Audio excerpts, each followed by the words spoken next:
Assalamualaikum warahmatullahi wabarakatuh. Perkenalkan, nama saya Wazidul Mustin dan saya akan membagi ilmu lagi kepada kalian, yaitu materi kita selanjutnya ini yang bertema tentang analisis jabatan. Apakah itu analisis jabatan? Mari kita bahas. Kita mulai dari apa itu analisis jabatan. Analisis jabatan adalah proses dilakukan untuk memahami tugas dan tanggung jawab yang harus dilakukan oleh karyawan dalam sebuah organisasi. Tujuan dari analisis jabatan adalah untuk mengembangkan deskripsi pekerjaan yang jelas, menentukan tingkat gaji yang sesuai dengan tugas yang diemban, serta melakukan penilaian kinerja. Hal ini membantu perusahaan dalam mengoptimalkan efektivitas dan efisiensi kinerja karyawan dalam sebuah posisi atau jabatan. Analisis jabatan juga membantu perusahaan dalam mengidentifikasi jalur karir yang tersedia dan mempersiapkan karyawan untuk memenuhi tugas-tugas spesifik yang diperlukan. Nah, yang tadi itu, sekarang kita masuk ke konsep analisis. Konsep analisis jabatan adalah proses mengumpulkan dan memahami informasi yang berhubungan dengan suatu jabatan, termasuk tugas, tanggung jawab, dan persyaratan yang diperlukan. Analisis jabatan bertujuan untuk memahami jabatan yang lebih baik, sehingga perusahaan dapat mengoptimalkan efektivitas dan efisiensi kinerja karyawan. Proses analisis jabatan mencakup identifikasi tugas, tanggung jawab, kualifikasi, keterampilan, dan karakteristik lainnya yang relevan. Informasi yang diperoleh dari analisis jabatan dapat digunakan untuk berbagai keperluan, seperti rekrutmen, seleksi, penilaian kinerja, dan penggajian. Nah, itu adalah contoh dari, bukan contoh sih, di dalamnya isi konsep analisis itu begitu ya, masuk untuk berbagai keperluan seperti rekrutmen, seleksi, penilaian kinerja, dan penggajian. Sorry. Bagaimana cara mengumpulkan informasi-informasi tersebut?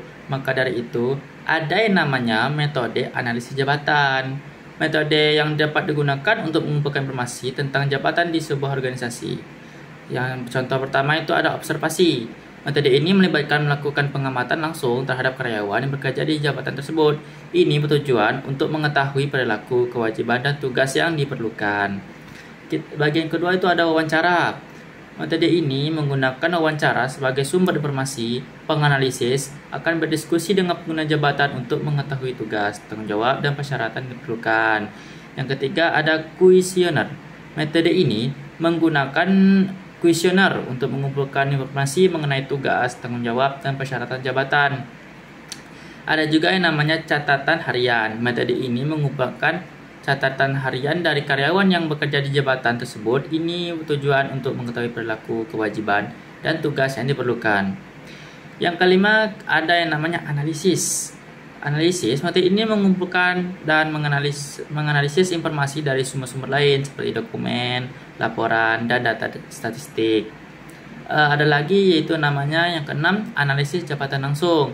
Metode ini melakukan pengamatan langsung terhadap pekerjaan yang diperlukan dengan mengumpulkan informasi mengenai tugas, tanggung jawab, dan persyaratan jabatan. Ada lagi nih, analisis jabatan dari luar. Metode ini nih mengumpulkan informasi dari sumber-sumber lain seperti laporan dari pengguna jabatan, karyawan, atau pihak lain yang tersangka. Ada lagi analisis jabatan dari dalam. Metode ini mengumpulkan informasi dari sumber-sumber dalam perusahaan seperti dokumen, laporan, dan data statistik. Ada lagi nih, analisis jabatan dari bawah. Yang tadi dalam, luar, sekarang ada bawah. Metode ini mengumpulkan informasi dari sumber-sumber bawah seperti karyawan yang bekerja di jabatan tersebut, contoh karyawan di dalam tersebut. Yang terakhir kita punya analisis jabatan dari atas. Metode ini mengumpulkan informasi dari sumber-sumber di atas seperti manajer atau pihak lain yang memiliki informasi mengenai jabatan. Kesimpulan tentang analisis jabatan ini adalah bahwa proses pengumpulan analisis jabatan adalah pemeriksaan data aktivitas kerja utama di dalam sebuah posisi. Analisis jabatan membantu perusahaan dalam mengidentifikasi tugas, tanggung jawab, dan persyaratan yang diperlukan untuk suatu pekerjaan.